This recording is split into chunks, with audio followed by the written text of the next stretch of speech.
नमस्कार, मृगांचल एक्सप्रेस में एक बार फिर आपका स्वागत है। महिलाओं की निजी भूमि पर लगेगी 768 फलोद्यान की बगिया। कलेक्टर, एसपी व डीएफओ ने किया पौधारोपण। सिलवानी से मृगांचल एक्सप्रेस ब्यूरो रिपोर्ट। जनपद पंचायत सिलवानी के ग्राम भानपुर में बुधवार को एक बगिया मां के नाम परियोजना के तहत कलेक्टर अरुण कुमार विश्वकर्मा, पुलिस अधीक्षक पंकज पांडे, जिला पंचायत सीईओ अंजू पवन भदौरिया एवं डीएफओ प्रतिभा शुक्ला ने हितग्राही शीलाबाई गौर की कृषि भूमि पर नींबू के पौधे रोपित किए। इस दौरान अधिकारियों ने महिलाओं को स्वावलंबी बनाने और पौधों की देखभाल का संदेश भी दिया। प्रदेश सरकार ने स्व सहायता समूहों की महिलाओं की समृद्धि के लिए ये योजना शुरू की है। जिले में कुल 768 दीदियों की निजी भूमि पर फलोद्यान की बगिया स्थापित की जाएगी। ग्राम भानपुर में ओम साईराम स्व सहायता समूह की शीलाबाई हरनाम गौर की आधा एकड़ भूमि पर पौधारोपण किया गया। कलेक्टर अरुण विश्वकर्मा ने कहा, पौधे लगाना ही नहीं बल्कि उनकी देखभाल कर उन्हें वृक्ष बनाना हमारा लक्ष्य होना चाहिए। बड़े होकर ये वृक्ष हमें ऑक्सीजन व फल देंगे। डीएफओ प्रतिभा शुक्ला ने कहा, शुद्ध वायु हर जीव के लिए जरूरी है। हमें पौधे लगाकर उनकी सुरक्षा करनी होगी ताकि ये भविष्य में घने वृक्ष बन सके। जिला सीईओ अंजू पवन भदौरिया ने बताया कि महात्मा गांधी नरेगा अंतर्गत इस योजना में पौधे रोपित किए जा रहे हैं। यही पौधे भविष्य में वृक्ष बनकर न सिर्फ शुद्ध वायु देंगे बल्कि फल भी प्रदान करेंगे।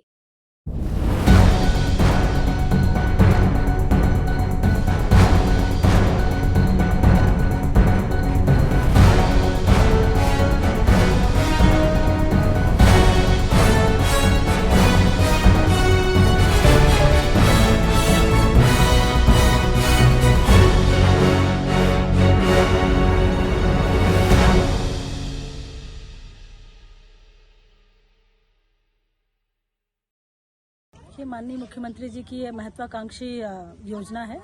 उस अभियान के अंतर्गत, इस माँ की बगिया अभियान के अंतर्गत पूरे रायसेन जिले में हमें 700 हितग्राहियों का चयन किया जाना था।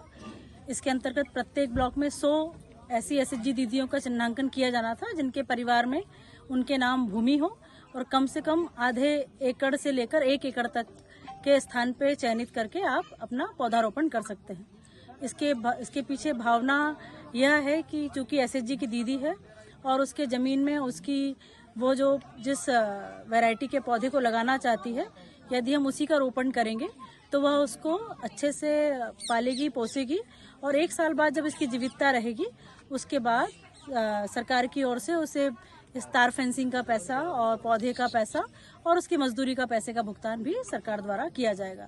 पर मूल रूप से शर्त यह है कि जो पौधा लगा रहे हैं उसको हमें आगे के साल तक जीवित रखना है। अभी सिलवानी ब्लॉक में कहाँ किए गए पौधारोपण? सिलवानी में 109 हितग्राही चिन्हांकित किए गए हैं, जहां पर 10 तारीख से लेकर 15 तारीख तक पौधारोपण किया जाना है।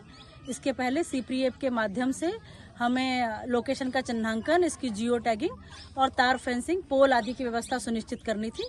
अब चूंकि अब बारिश रुकने का समय है तो इस समय प्लांटेशन की तिथि निर्धारित है शासन से और उसी अनुसार हम पूरे जिले में लगभग 786 महिलाओं के भूमि पर पौधारोपण की कार्यवाही कर रहे हैं।